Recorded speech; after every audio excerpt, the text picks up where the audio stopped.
নোয়াপাড়া এই 15 বছরের তোলাবাজদের জন্য মুক্তাঞ্চল, দুষ্কৃতী মস্তানদের মুক্তাঞ্চল হয়েছে। আর অন্নপূর্ণা কাটান মিল নোয়াপাড়ায় বন্ধ হয়ে গেছে এই তৃণমূলের আমলে। এইখান থেকে একটু দূরে পলতা মেকানাইজ ব্রিক ফ্যাক্টরি বন্ধ হয়ে গেছে। আমরা এই দুটো খোলবার চেষ্টা করি। কিন্তু পৃথিবীর ইতিহাস তো এটা বলে যে ওই হেলিকপ্টার, ওই কমান্ডো, ওই রাইফেল শেষ কথা বলে না। আমি নোয়াপাড়া বিধানসভার সব ভোটারের কাছে পৌঁছতে পারি, এটা আমার দুঃখ, যন্ত্রণা। কিন্তু প্রত্যেকটা মানুষের কাছে আমি যাওয়ার চেষ্টা করেছি, বাড়ি বাড়িতে পায়ে হেঁটে। সবাই জুট মিলের শ্রমিকের কাছে গিয়ে ভোট চাইছে, আর আমি তো জুট মিলের শ্রমিকের প্রতিদিনের লড়াইয়ের সাথে। আমরা জুট মিলগুলো বাঁচানোর লড়াই করছি, এই মিলটাকে আমরা মরতে দেবো না। আমরা এখন দাঁড়িয়ে আছি হাই ভোল্টেজ বিধানসভা কেন্দ্র নোয়াপাড়ায়। কেন বললাম এই কথা? কারণ 26 বছর হয়ে গেছে, এখনো পর্যন্ত এই বিধানসভায় একটি ইস্যু এখনো জ্বলন্ত, সেটি হলো বিকাশ বসু ইস্যু। এবং এই ভোটেও কিন্তু সেই বিকাশ বসু হত্যা ইস্যু আমরা বারংবার দেখতে পেয়েছি। এখানকার তৃণমূল প্রার্থী তিনিও এখনো পর্যন্ত বিকাশ বসু হত্যাকাণ্ড নিয়ে বারংবার বিরোধী দলকে কটাক্ষ করছেন। সেখানে এবারের তৃণমূল প্রার্থীও বারংবার বিজেপি প্রার্থীদের সঙ্গে বারংবার এই নিয়ে বাকবিতণ্ডাও লেগেছেন। আমরা এখন দাঁড়িয়ে রয়েছি যেখানে আমার সঙ্গে রয়েছেন এই কেন্দ্রের বাম প্রার্থী, তার সঙ্গে কথা বলবো। দিদি, প্রথমেই আসি, এই যে ইস্যু 2000 সালের এই ঘটনা এবং সেই ঘটনার এই নির্বাচনে কতটা প্রভাব পড়বে, কারণ মঞ্জু বসু সম্প্রতি তার বিভিন্ন রকম দল বিরোধী কথা আপনারা দেখেছেন, আপনারাও বহুবার এই নিয়ে কথা বলেছেন, সেখানে কি বলবেন এই ব্যাপার নিয়ে? দেখুন, নোয়াপাড়াতে তৃণমূলের প্রতিষ্ঠাতা হচ্ছে বিকাশ বসু, এবং সেই বিকাশ বসুকে যিনি খুন করেছিলেন অর্জুন সিং, তিনি এবারে নোয়াপাড়া বিধানসভা কেন্দ্রের প্রার্থী।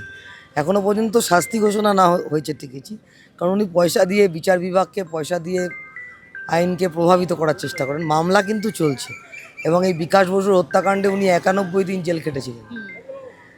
আবার তৃণমূলের যিনি প্রার্থী, তার মুখে বিকাশ বসুকে নিয়ে কথা বলা সাজে না। বিকাশ বসুর স্ত্রী, যিনি এখানকার বিধায়ক ছিলেন, তাকে যেভাবে তার দলের মুখ্যমন্ত্রী মঞ্চ থেকে নামিয়ে দিয়েছেন পুলিশ দিয়ে, তাহলে তারা কতটা বিকাশ বসুর নাম ব্যবহার করে ভোটে জিততে চায়, তারা কতটা বিকাশ বসুর প্রতি শ্রদ্ধাশীল আমার জানা নেই। বিকাশ বসু একজন রাজনীতিবিদ ছিলেন, তার হত্যাটা অত্যন্ত জঘন্য, নিন্দাজনক ঘটনা, এবং সেই হত্যার তদন্ত অবশ্যই হওয়া উচিত। এবং আমার একটাই কথা, সেই তদন্ত মমতা ব্যানার্জি সরকার এসে সেই তদন্তকে তো এগোলো না। এর কারণটা কি? আপনি বহু বছর ট্রেড ইউনিয়নের সঙ্গে যুক্ত, শ্রমিকদেরকে একেবারে গভীর থেকে দেখেছেন, তাদের সমস্যাকে দেখেছেন। এই যে কেন্দ্র, এই কেন্দ্রে সেই সমস্যা কতটা প্রভাব ফেলবে এবং সেটার সমাধান কতটা করবে যদি বামেরা ক্ষমতায় আসে? দেখুন, এই কেন্দ্র একটা বড় সমস্যা হচ্ছে, এই কেন্দ্র একসময় শিল্পাঞ্চল ছিল, এখন সেটা নেই। যদি আমরা জিততে পারি, আমরা নোয়াপাড়াতে যে জুট মিলটা চালু আছে এখনও, গৌরীশঙ্কর জুট মিল, সবাই জুট মিলের শ্রমিকের কাছে গিয়ে ভোট চাইছে, আর আমি তো জুট মিলের শ্রমিকের প্রতিদিনের লড়াইয়ের সাথে। আমরা জুট মিলগুলো বাঁচানোর লড়াই করছি, এই মিলটাকে আমরা মরতে দেবো না। আর নোয়াপাড়াতে আমরা নতুন কারখানা করব। আর অন্নপূর্ণা কাটান মিল নোয়াপাড়ায় বন্ধ হয়ে গেছে এই তৃণমূলের আমলে। এইখান থেকে একটু দূরে পলতা মেকানাইজ ব্রিক ফ্যাক্টরি বন্ধ হয়ে গেছে। আমরা এই দুটো খোলবার চেষ্টা করব। এই কেন্দ্রে তৃণমূল প্রার্থী রয়েছেন, যুব নেতা বলা হয় তাকে, তৃণমূলের তিনি হচ্ছেন তৃণাঙ্কুর ভট্টাচার্য, এবং তার বিরুদ্ধে যিনি প্রার্থী বিজেপির, তিনি হচ্ছেন অর্জুন সিং। বারংবার বিভিন্ন অভিযোগ তাকে নিয়ে সামনে এসেছে। একেবারে গার্গী চ্যাটার্জি, তাদের বিরুদ্ধে কতটা বড় সেল হয়ে থাকতে পারবে? দেখুন, আমি এই বলি, এই দুজনই হচ্ছে পরিযায়ী প্রার্থী, সেটা কোনো ব্যাপার না। পশ্চিমবাংলার যে কোনো কেন্দ্রে যে কেউ দাঁড়াতে পারে, কিন্তু এরা হচ্ছে ভোটে দাঁড়াবো, জিতবো, এই জন্য ভোটে রাজনীতিতে এসছে। আর আমি জেতা হারার ব্যাপার না, নোয়াপাড়ার মানুষের প্রতিটা সমস্যায় আমি নোয়াপাড়ার মানুষের হয়ে লড়াই করার চেষ্টা করেছি। সে করোনা পিরিয়ড বলুন, জলের সমস্যা বলুন, নিকাশির সমস্যা বলুন, বাঁধের সমস্যা বলুন, হাসপাতালের সমস্যা বলুন, আপনার পৌরসভার অস্থায়ী কর্মীদের স্থায়ীকরণ, আইসিডিএসের শ্রমিকদের সমস্যা বলুন, মেয়েদের মিড ডে মিলের মেয়েদের সমস্যা বলুন, তারা সব সমস্যায় কিন্তু আমাকে পাশে পেয়েছে। ফলে আমি মনে করি যে এই দুজন প্রার্থীর থেকে আমি অনেক বেশি অ্যাডভান্টেজ হচ্ছে। মানুষ, এমন কোনো জায়গা নেই যেখানে মানুষ আমাকে চেনেন না। অর্জুন সিংকে চেনেন, তিনি এমএলএ ছিলেন, এমপি ছিলেন, ঠিক আছে, কিন্তু মানুষ আমাকে দেখেছেন। এই যে 85 বাস রুট বন্ধ হয়ে গেছে, এই নিয়ে লড়াই আমি করেছি। রাস্তাটা, আমাদের বড় রাস্তাটা ঘোষপাড়া রোড যখন একেবারে মানে কি বলবো ভেঙে গেছিলো, তখন সেই ঘোষপাড়া রোডে মেরামতের জন্য আমি লড়াই করেছিলাম। এখন আমার এখানকার স্কুলগুলো মরে যাচ্ছে, তার জন্য আমরাই লড়াই করেছি। ফলে আমার তো অ্যাডভান্টেজ আছেই। 1977 সাল থেকে এই কেন্দ্র বামেদের ঘাঁটি ছিল এবং তারপর যে ঘটনা ঘটে সেইখান থেকে বিকাশ বসুর ঘটনার পর থেকে এখানে পালা বদল হয়। এই বামেদের ঘাঁটি ধরে রাখা যাবে? আর এত দিনের দুর্নীতি যেটা আপনি দেখেছেন বা এরকম বামেরা প্রচুর অভিযোগ করেছে এই কেন্দ্র নিয়ে, সেটা কিভাবে দমন করা যাবে শক্ত হাতে? দেখুন, নোয়াপাড়া এই 15 বছরে তোলাবাজদের জন্য মুক্তাঞ্চল, দুষ্কৃতী মস্তানদের মুক্তাঞ্চল হয়েছে।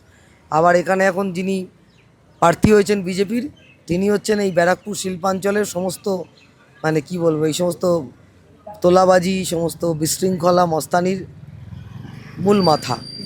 ফলে এবং দুর্নীতি, পৌরসভাকে কেন্দ্র করে ব্যাপক দুর্নীতি হয়েছে। পৌরসভাগুলো একেবারে, পঞ্চায়েতগুলো, এই যে দাঁড়িয়ে আছেন আপনি, ক্যান্টনমেন্ট, 10 বছর নির্বাচন হয় না, এখানে মানুষ পরিষেবা পায় না, দেখেনি এরা কিছু।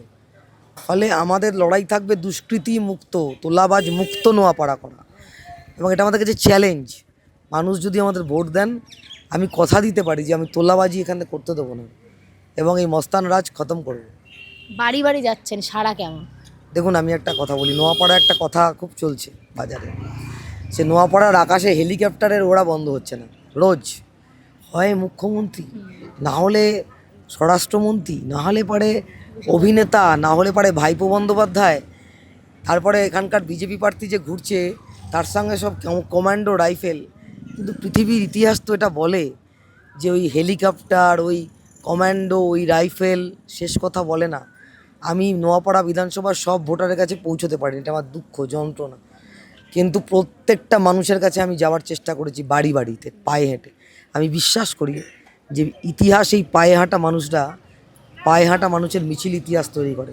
ফলে ওই বড় গাড়ি, কমান্ডো, বন্দুক, দুষ্কৃতী মস্তান, ফিল্ম স্টার, সুপারস্টার, মেগাস্টার, এসব কোনো কাজে লাগবে না।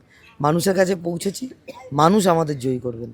আপনি একজন নারী, সেখান থেকে বারংবার 15 বছরের তৃণমূলের রাজত্বে নারী নিরাপত্তা ইস্যুটা প্রাধান্য পেয়েছে। সেখান থেকে কি মনে করছেন যে যদি বামেরা ক্ষমতায় আসে বা আপনিও যদি এই কেন্দ্রে যেতেন, সেখান থেকে নারী নিরাপত্তার ইস্যুকে কতটা বেশি গুরুত্ব দেখুন, দেবেন? পশ্চিমবাংলা নারী নির্যাতনে, নারী ধর্ষণে উচ্চস্থানে গেছে।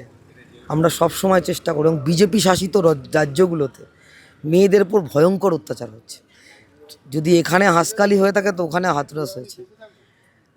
ওখানে ধর্ষকদের, বিজেপি শাসিত রাজ্যদের ধর্ষকদের মালা দিয়ে বরণ করা হচ্ছে, এখানেও তাই।